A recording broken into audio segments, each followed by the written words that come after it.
Hi, everybody.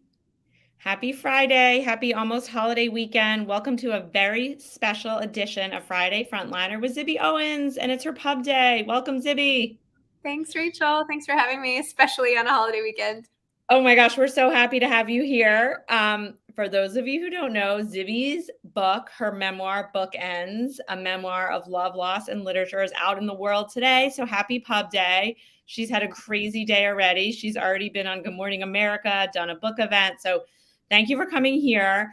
I'm going to read Zibby's bio for those of you who don't know so many of the things that she does. And then we are going to get into some fun questions and then some of our questions and conversation. And towards the end, we're going to take some questions from our viewers.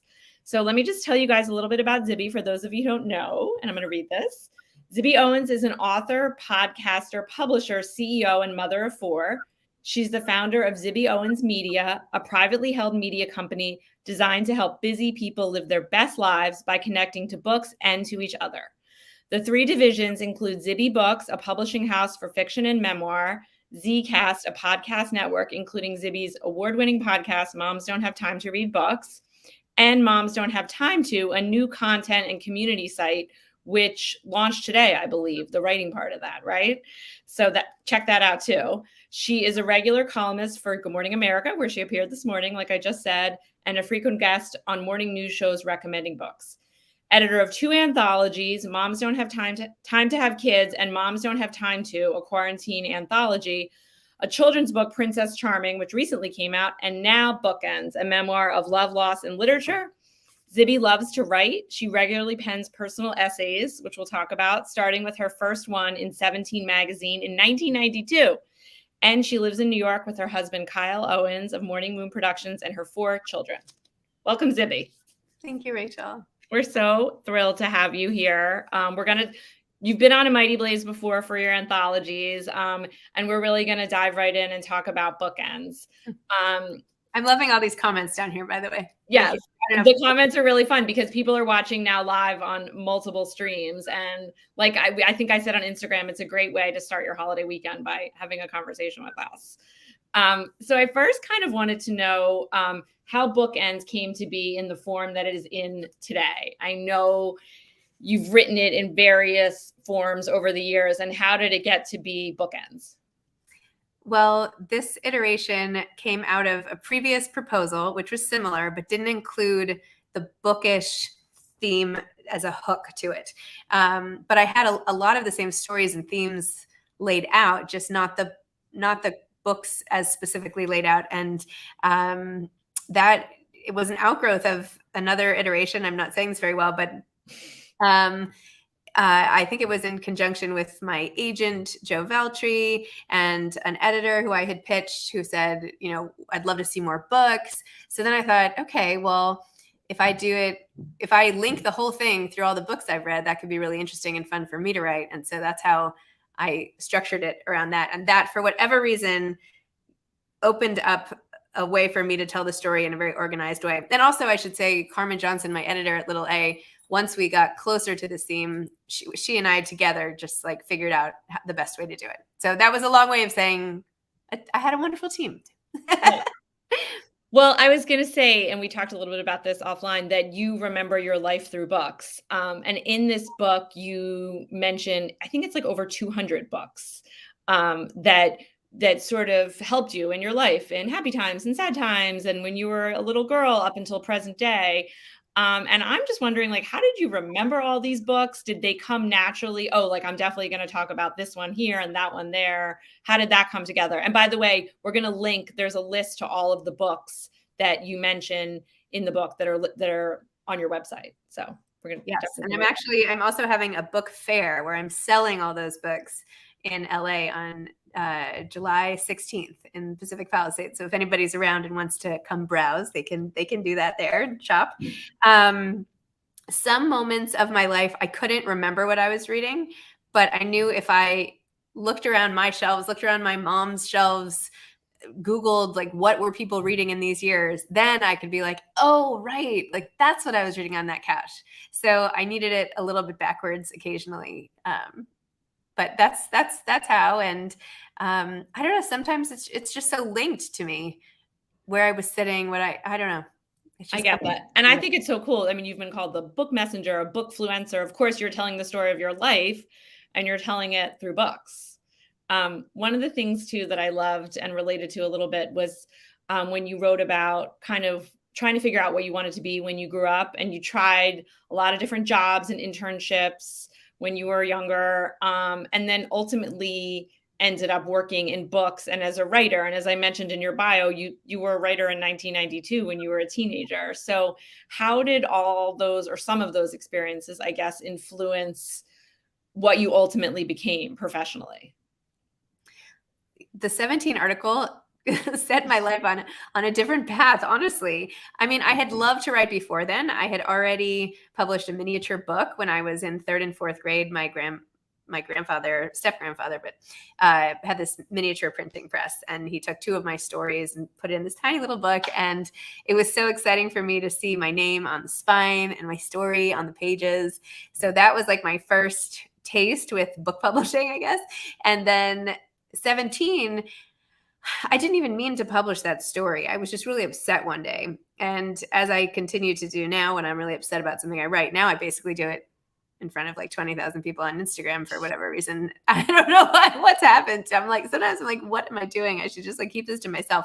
But the reason actually I don't keep it to myself now, and why I didn't keep it to myself then, is as soon as I share the things that are going on deep inside me, things I'm ashamed of, or I'm like, I feel embarrassed, or I feel like I'm the only one who must be feeling this, or a feeling that makes me feel lonely in some way, as soon as I share it, I realize that so many people feel that way. So I've actually come to the belief that there's not much I can feel that other people don't feel, because we're all going through this together. There are no really, truly unique feelings. So I feel like that's how it started, the publishing journey. That's why I'm comfortable writing a memoir. I've had a lot of practice. So when people say now that authenticity is like so on trend or whatever, I'm like, I've literally been doing this my entire life, and I've been doing this professionally for 30 plus years at this point. So I am very comfortable sharing. Yeah. Well, I mean, that's obvious. And we just posted your Instagram link, because for people who are not following Zibby on Instagram, you have to follow her. She does write beautifully. I feel like your Instagram posts, sometimes there are pictures with a quick update, and sometimes it's almost like a mini essay in a way. Like, so I know what you mean about getting it out there, right? Yes. I the other day, 2 days ago or something, I did one of those, and I was literally like, I should just stop and make this an essay. I should polish it and sit down. And I'm like, but I don't have time for that. So I'm just going to like post it in this iteration. Not that I don't take a minute, but you know. No, that's what's great about Instagram, because if you did have to publish it and edit it and all that other stuff, maybe you wouldn't do it. Who knows? Or I'd be over that moment of really raw feelings. And the more open I am, the more I get back. It's been really, I mean, this sounds so hokey. It's been really beautiful, but it really has. I mean, people, I just feel like I connect a lot with the kindness of other people. And even in the reception of this book, I was really worried. I mean, I didn't know how it would land. And mostly it's with this sympathetic commiseration type feeling, and a sense of understanding, because I don't know, I put it out there, and thank goodness so far it's good enough. You wrote beautifully about, I mean, you really shared a lot, and you wrote about dealing with anxiety and depression and being a shy little girl. I was a shy little girl too. I've heard you talk before about how you think, and I think you're onto something here, that you've, over the years through your podcast and your work, have connected with a lot of writers, and you think there might be something to maybe, I don't know about shyness, maybe shyness, but also dealing with anxiety and depression and becoming a writer, maybe a reader too. Can you talk a little bit about that? Because I think that's really interesting. Yes. I do feel that a lot of authors have anxiety in common. I think shyness perhaps, but more this, what if this, what if that? Because when you're always thinking, when you're always questioning and thinking, what if, it's very easy to say, well, what if this happened in my imagination? Like I could write a whole story about this. So when you're spinning all these tales for yourself, it's easy to spin in fiction. And this is sort of why I feel like I found my people in the author community here, because there is this shared sensitivity. I don't know if it's observation, right? This sort of noticing what people are thinking and feeling, being hyper aware. And yeah, it's part of that internal questioning, that sort of being aware of that inner dialogue all the time, and the awareness of that there is stuff to be anxious about. So I have found this to be true for sure. I think you're definitely right on. And I think that's perhaps why you've been able to connect to so many writers and readers. I mean, I think there's definitely something to that. You also write really beautifully in the book about loss, particularly the loss of your best friend Stacy in 9/11 when you had first started business school. And when I was reading the book, I kept thinking about Stacy and like what perhaps she would be thinking right now about this. Have you been thinking a lot about Stacy lately and sort of the path that your life has taken? I'm curious kind of how it felt to finally get those thoughts and feelings out on paper and to introduce the world to your best friend Stacy. Yes, I feel like I've been trying to do so for a very long time since she passed away. So suddenly on 9/11, I feel like it's this big victory. Like I feel like I was racing against my own time to make sure she was like, when you're in the water and you're like paddling and like to reach a child or something, and you're like about to run out of air yourself, but there's like that one last push where you like throw the kid up on the side, or do you know what I'm talking about? Yeah, like you wanted to get her story out there. Yes, I Yeah. feel like I've been kicking in the water and just like trying whatever I can do, even at times when I've been barely being able to stay up myself. So I feel this enormous satisfaction that people can get to know her, and that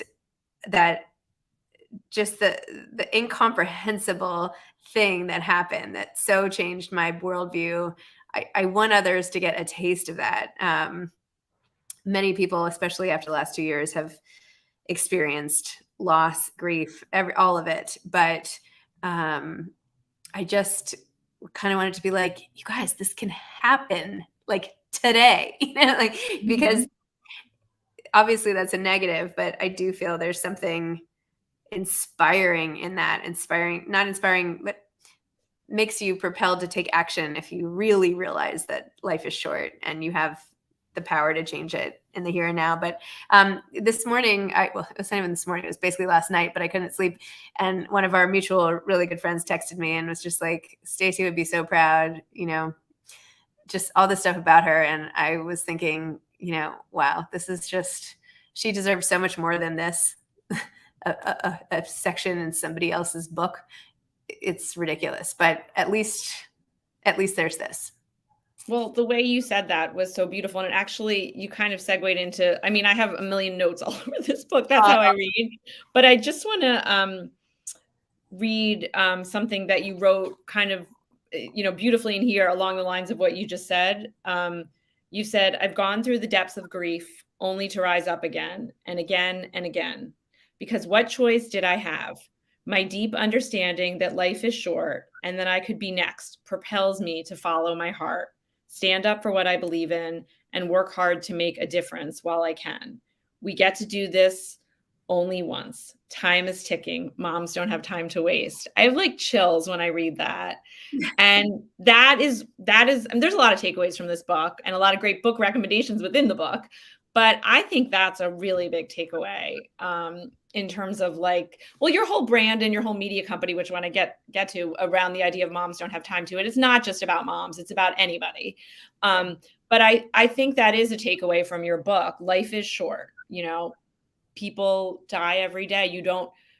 September 11th obviously was a traumatic event for the entire world, for you personally with Stacy. And so I think that's a really important point that people will take away from the book.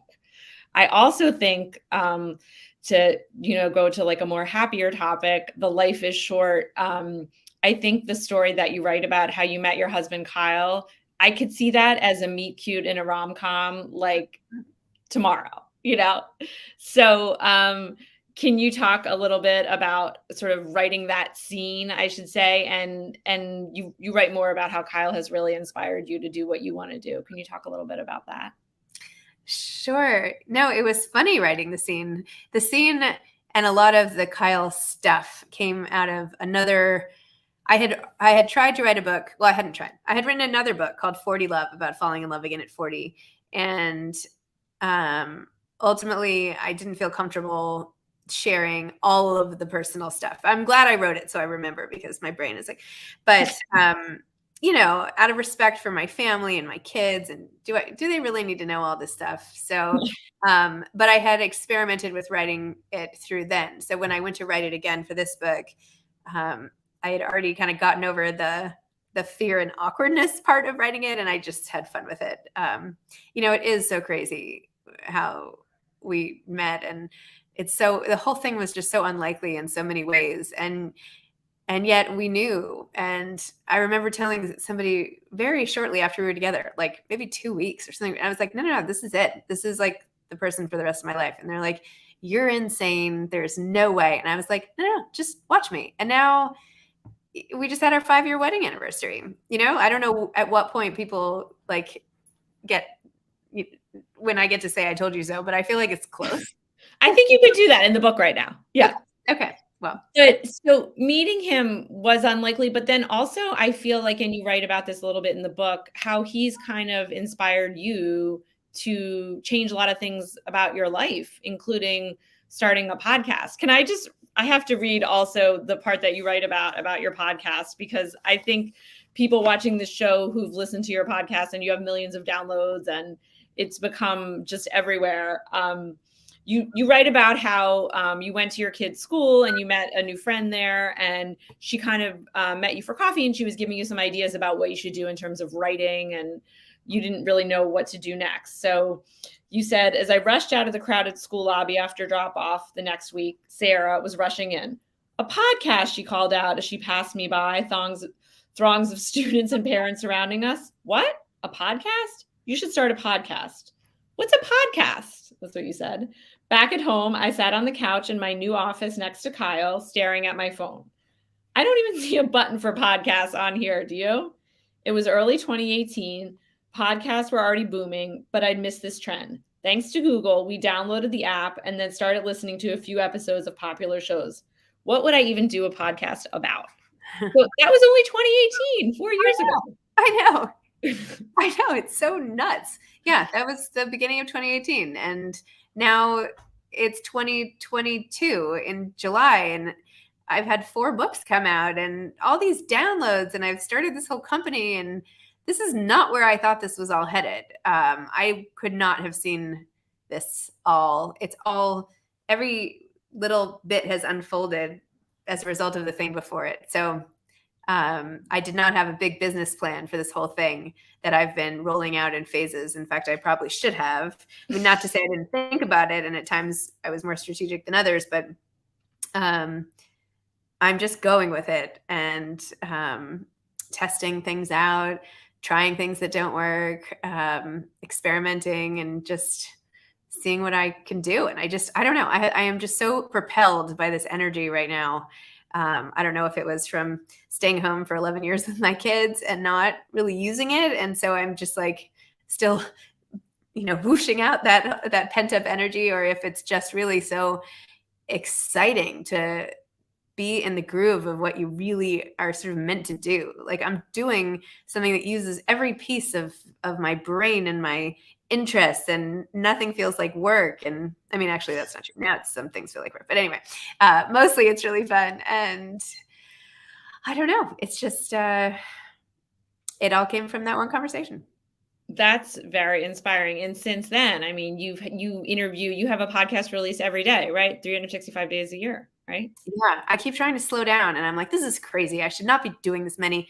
My mom's like, I don't have time to listen to all these podcasts. Like, who has time? Nobody. You don't have time to listen. You're like, I'm the one who's reading the books and doing the podcast. Yeah. I'm like, fine, don't listen. It's okay. But I know I could slow down. I know I could do one a week, and maybe that would be better. What if I only had one a week? Would everybody tune in all at once? And it's just, I love connecting with all the authors so much. And I do find something innately interesting in every book. And it seems like a lot of books, but I promise you, I probably get pitched like, I can't even count how many books I get pitched. So this feels like such a narrow section of the books that I consider doing that I feel like it's hardly enough. So I don't know. People, someone No, they're I saying, feel like when you read the book, we're rooting for you because something that resonated with me, you wrote in the book earlier on when you were talking about being home with your kids, and that is hard work. And I'm not, I've been home with my kids for various times and done work outside of the home, all that stuff. But you were saying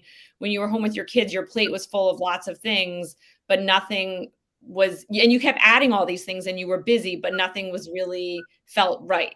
So then to see you have your plate, you have like the stuff of 35 plates on your one plate, but it all feels right. So that feels good, right? Yes, that feels good. That's absolutely true. And I actually got that from a book called I'm So Effing Tired. And I'm forgetting the author's name at this exact second because I've been up since 2:30. But anyway, in the book, she said the trick to having energy is not to be taking things off your plate, is to be putting the right things on your plate. So I really responded to that and wholeheartedly believe that. You're not too busy if you're doing something amazing, right? You'll make time. So I totally agree. And of course you got it from a book, and you mentioned the book because, that's what's connected you. The book is by Amy Shaw. Thank you.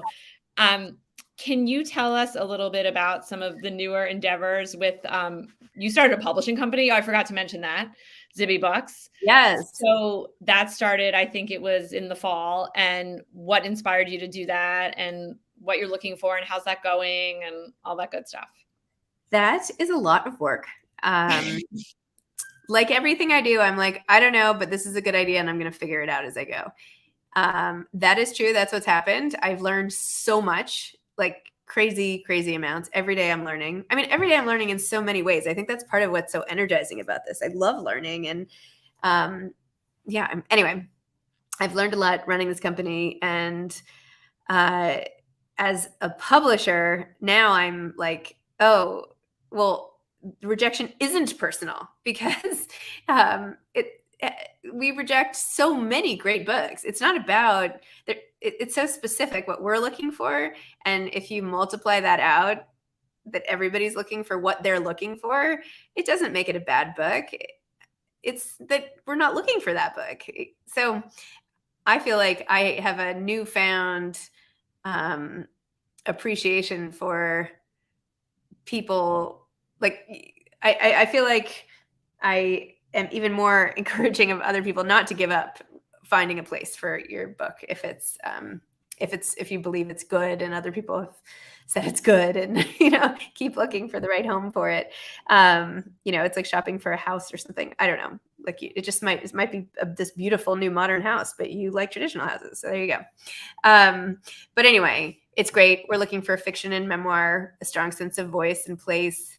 I love Nora Goes Off Script. I know we were just talking about it by Annabelle Moynihan, but that's like a perfect example of what I'm looking for. And that it's a really smart woman who's funny and sensitive. And then there's a plot that's turning pages and a strong sense of place and voice. And you just want to finish it all in a day or two. I did finish it in a day or two. Right? I did too. I sat there and read it all. I think I read it in one night, 1 or 2 days. Anyway, people are busy. I mean, books are a tough sell if you compare them. It's like, oh, someone wants to watch an 8-second TikTok.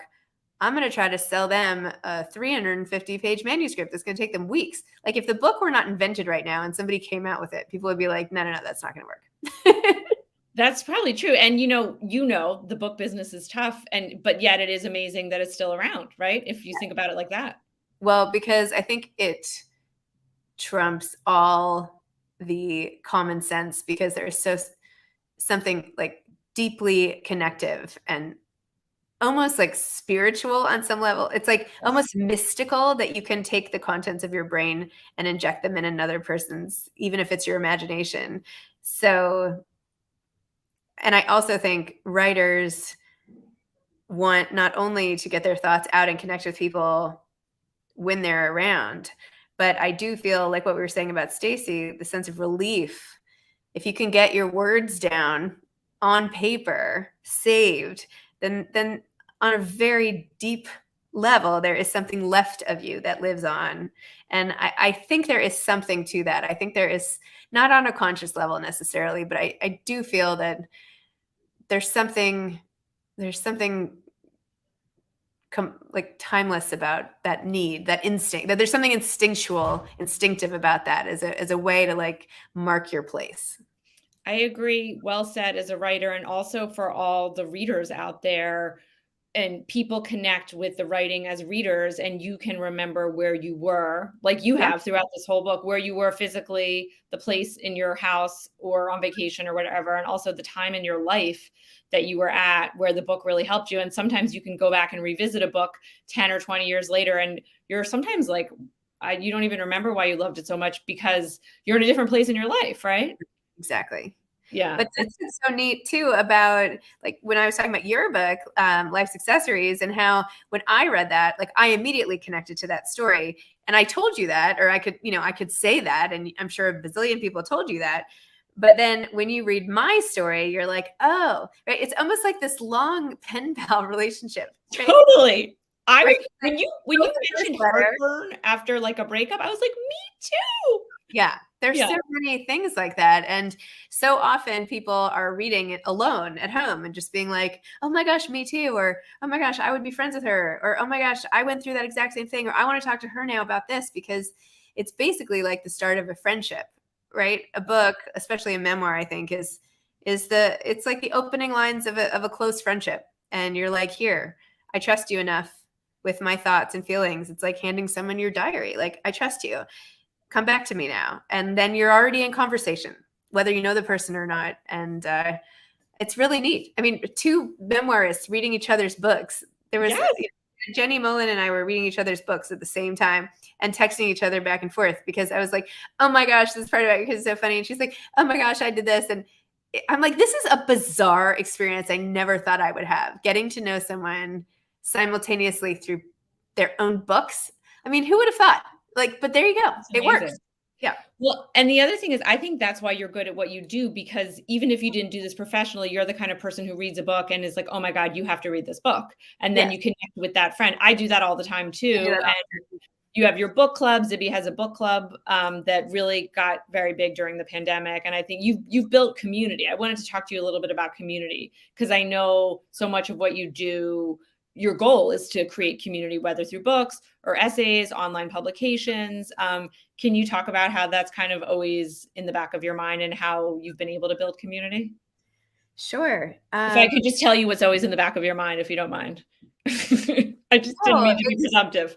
Yeah. Not at all being presumptive. I think it's really about connecting. And once you have enough people connecting, it's a community. So it starts from that person to person, and then getting that group together and expanding is really powerful. I started having these Moms Don't Have Time To events.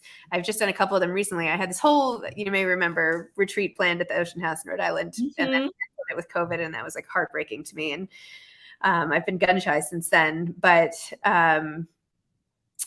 it's amazing because I can put anybody at a table and they'll have something in common because they all love books, and all they have to do is talk about books. And it's really the fastest way into to get to know someone. So we might not all live in the same place or even be the same age or anything, but there is something so much more important than that people in this bookish community have. And there are a lot of people in this community. So to the extent that I can bring people together and regularly make people feel connected and less alone and all that, I am trying to figure out great ways to do that, and I'm working on it.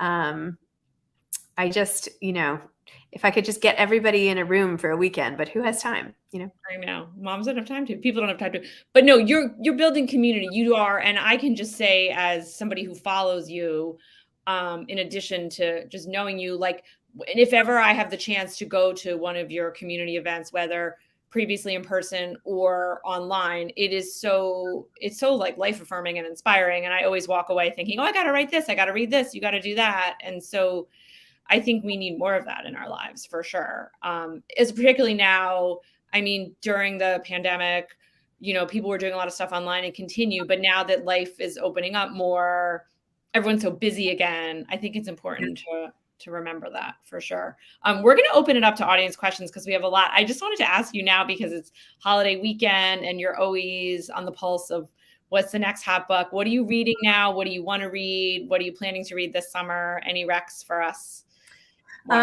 Some of my books I'm behind on in terms of their pub date. So right now I'm reading Blood Orange Night by Melissa Bond, which is really good. This weekend I have to start, or not have to, but I'm going to start the new Tom Perrotta book, Tracy Flick Can't Win. I mean, I could literally just turn. Look at that. I'm like, that's what I'm going to be reading this summer. So I could go through a lot of those titles, but that's awesome. That's what I'm doing. I'm reading Darling Girl soon, Liz Michalski. I'm going to interview Kirsten Miller for The Change, Geraldine Brooks for Horse. I'm excited to read Mary Pfeiffer's A Life in Light. Marian Keyes again, Rachel. I don't know. There's so many. That's exciting. Do you ever listen to them too as audiobooks? Yes, totally. Okay. Totally. I always have an audiobook going. Almost always have an audiobook going and then a book going. Usually books in different places. I do the same thing. My family's always like, "Are you listening to a book?" Because they're talking to me and I'm not listening to them because I have an earbud in. Yeah. I do. Yeah. If I have to drive, especially in the summer, I listen to a lot more in the car and So however I can get them in. Okay. We have a question here from Sharon. How do you have time to read so many books for your interviews? That is a good question. I do not have time to read them all start to finish in a slow way that I would like. Not even slow, but even some books I do have time to do if I can start them ahead enough. Some books I can only skim. Some books I read the first few chapters and skim the rest. I try to get through as much as I can of every book. And how do I do it? I read very, very quickly. I'm a fast reader and I always have been, so that's nice. And I found that my reading speed has increased. So I thought that was a fixed trait, but turns out it is not. As my reading pace has gone way up. I read before bed. I listen to audiobooks. I'll read at my desk. I can sit there though for an hour. Sometimes in long car rides, like if I have a 4-hour car ride, I can get through like at least 4 books and know way more than I need to know for a great podcast. And really, like I can flip through it and I can see what's on every page. I don't know. I can't call it skimming because that implies that I'm not really reading it. I slow down on passages. I speed up on other passages. It's more like a ski run, Some I go around, some I go straight down. My pace picks up and slows down. So I do my best. But I'll know, I'll totally get a sense of the voice and the characters and I don't know, all of that stuff. So I think you wrote an essay about the I way did. I think it was on Medium maybe, so people can check that out.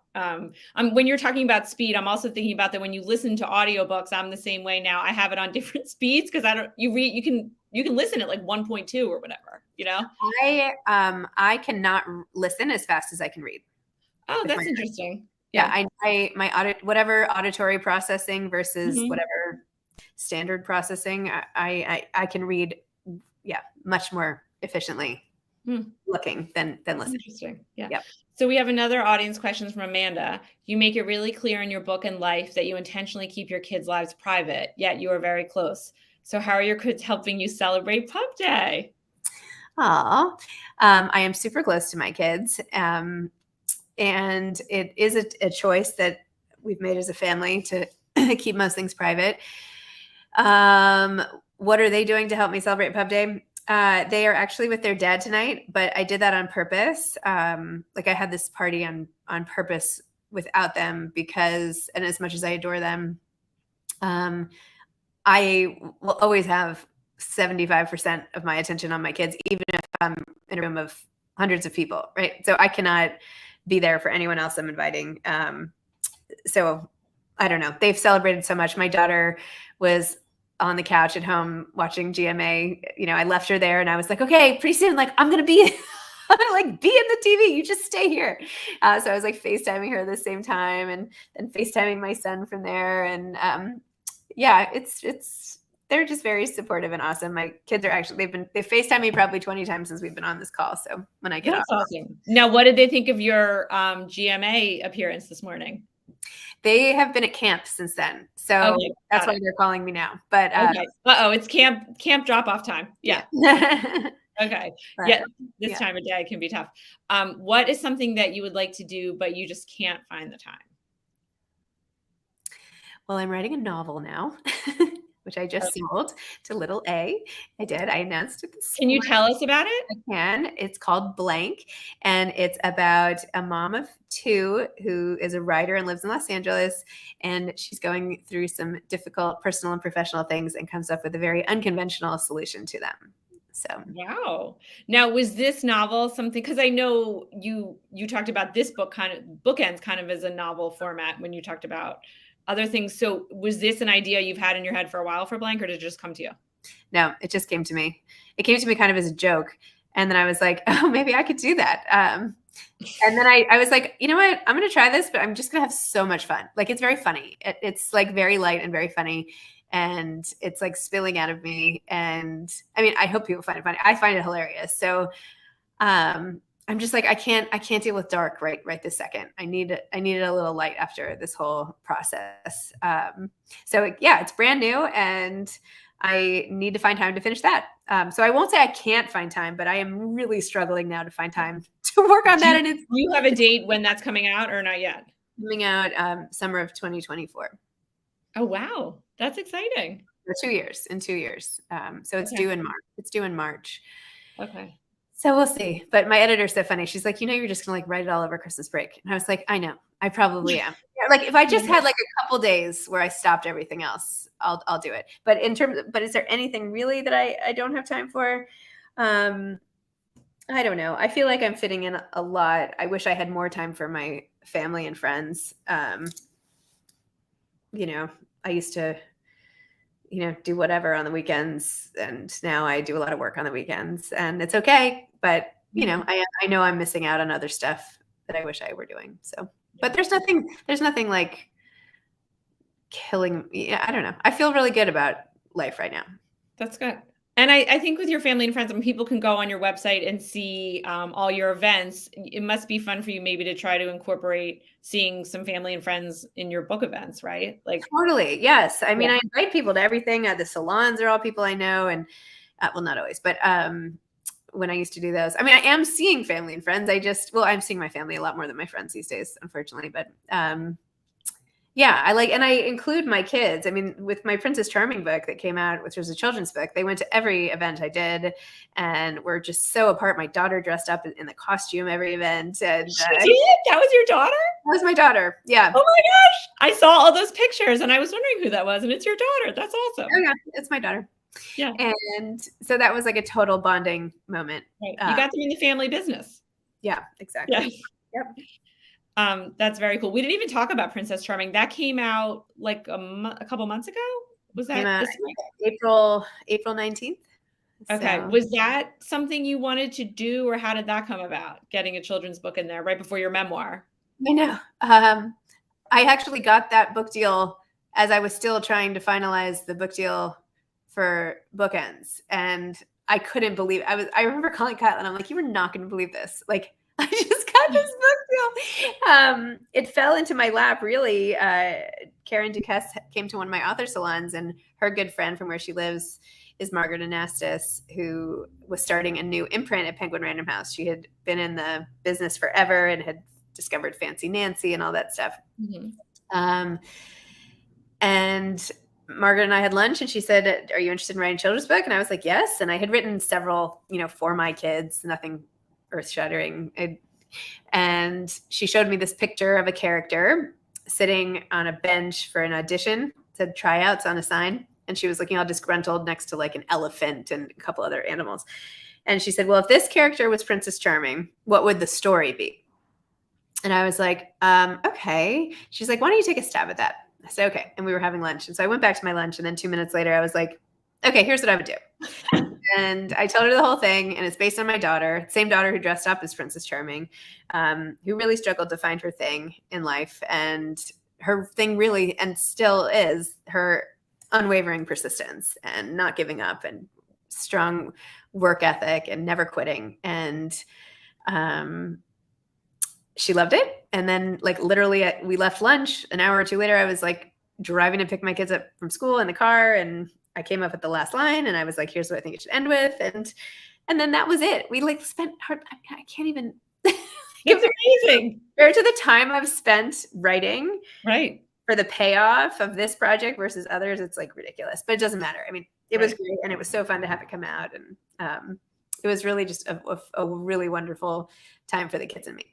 That's awesome. And people can also see on your website, because I know you're busy with the book tour for Bookends, but you've done a lot of cool events with Princess Charming. So it's definitely a busy time. Do we have any more audience questions? We don't want to keep you too long. I know this is funny timing. It's kind of like the start of a holiday weekend and everybody's like ready to go. When do you decide Do not finish a book? Yeah, sorry. I didn't even see that yet. When do you decide to not finish a book? That's a good question. To read or to write? I wonder. I think we're thinking reading. Yeah. Usually it's because I run out of time. Yeah. I finish the books that I'm loving so much. I am like, I have to finish this. And that's how I know I love it. Sometimes there are books that I'm in and I'm like, oh my gosh, if I had the time. In fact, there are two times I can think of in the last year where I've said to the authors, I ran out of time to prep for this, but I have a feeling I'm going to love your book. Could I just have another week? And one time I even got on a Zoom with someone and I was like, I can't do this yet. There's too much. I still don't know about you. So I hope you're not mad. And I'm so glad I took the time. Actually, those books were The Violin Conspiracy by Brendan Slocum, which was amazing, and Easy Beauty by Chloe Cooper Jones, which I also just totally enjoyed and learned so much about her and what it's like to live in a compromised or disabled body. And anyway, I'm really glad I took the time. So I guess the answer is I finish them when I have to finish them. I don't set out with the expectation that I'm going to finish them. I set out with the expectation that I'm going to try to read 60 pages. If I can't put it down, then I know I need to finish it. Okay. That sounds good. But I feel like it can also be freeing to know that you don't have to finish it, right? Yeah. I mean, I'm very lucky. Like if I could, I get all these books. It's amazing. In the olden days, I still wouldn't finish books I didn't like. I just feel like life is too short. Right. Unless, or also just like peek ahead. Maybe it's just a couple pages that are slow. Skip ahead. You don't have to decide to stop. You could just decide to move forward a little bit, see if it gets better. Cool. How do you organize all the books that come in, by the way? Like, do you have a system to read for this? How does that work? Just curious. Well, I've experimented with different systems over time. And the latest system, which I have not implemented here, is to sort it by pub month, because I also write the monthly column for Good Morning America. So I like to know what's coming in for what month. Most books that I get pitched, I don't even get the hard copies of. I only get hard copies if it sounds like something I'll love, or I read a little bit from what they send me or whatever. So sometimes, mostly I do it by month. I probably should I could try alphabetical. I haven't tried that. Now they're just in like random piles. Oh, and by color. In the city, I have had them by color. All my bookshelves in the city are by color. So that's very cool. Yeah. I think we have time for maybe 2 more audience questions before we let you go and move on with the celebratory part of the long day you've had so far. So I think the next piece is the espresso part of the espresso. Yeah. Espresso before wine. How do you celebrate when you finish a book? Finish writing a book? I think writing a book. Because if you finish reading, that would be partying all day long. When I finish, I don't know. I feel like books are never finished. I was just rereading this last night and I was like, oh my God, I would have changed that. I would have changed that. Is that really good? I don't know. Wait, you mean bookends or blank? Yeah. No, I was reading Bookends last night and they were I was just like, could I have written this better? I don't know. My mind is out there. I just feel like you're never really finished. I feel like I never really finished. Kind of like I felt like when I found out I was pregnant, then I was worried. Would the pregnancy stay? Then they were born, then I was worried. Would they be okay? I've like never stopped the worry. That's sort of how I feel about my books. Never. I used to say you're never done with your kids. I remember when my kids, who are now teenagers, when they learned to tie their shoes, I was like, I'm done. They can tie their shoes. You're never done. Yeah. We have a question here. Do you feel like you can take a break now, or is it full speed ahead? Oh, that's a good question. I would like to take a little break because I'm feeling a little run down and it is summer, but at the same time, my inbox is like exploding and I'm really grateful for every email that's coming in because a lot of them are very exciting. So I feel like it's probably still full steam ahead. I mean, I still have like 8 podcasts next week that I had to, yeah, I need a little time. But I'll take a little break and then I'll get back into it. Okay, good. And I think that was a good question, but also, to celebrate, like, this is out, you did it. This is a big deal, Yeah. Yeah. No, I feel like I'm so glad. I was like so worried I wasn't going to live to see the day where my book would come out. Like just have every day, you can tell my anxiety, but every day I'm like, I'm going to get hit by this bus. Like, I'm not going to make it on this flight. Like, oh, wouldn't this be crazy? 2 days before her book came out, she was blah, blah, blah, blah. So I had this narrative going for so long. So I just woke up just so happy. I'm like, I lived to see this day. Hallelujah. And then it was like, but will I live to get to GMA? Listen, you made it. You got to GMA, you did your events. This is your last, I guess, public event for the day. So not only did you write the book, but you lived to see the day that it came out. See the day I did. And I'm so, so grateful. Somebody just said take a nap. I need a nap. You can probably tell that I'm not at my best. That could be the title of a new book. I need a nap. Yeah. Well, really, Zibby, thank you so much for sharing your time with us. We're so honored that you were here today on Pub Day. So many of our fans loved your book. It was just great. We wish you all good things. We will stay in touch, of course. Have a great weekend and just enjoy it all. Thank you so much. Thanks, Rach. Thanks, everybody. It was fun. And we'll see you next week on Friday Frontliner. Thanks, guys. Happy July 4th.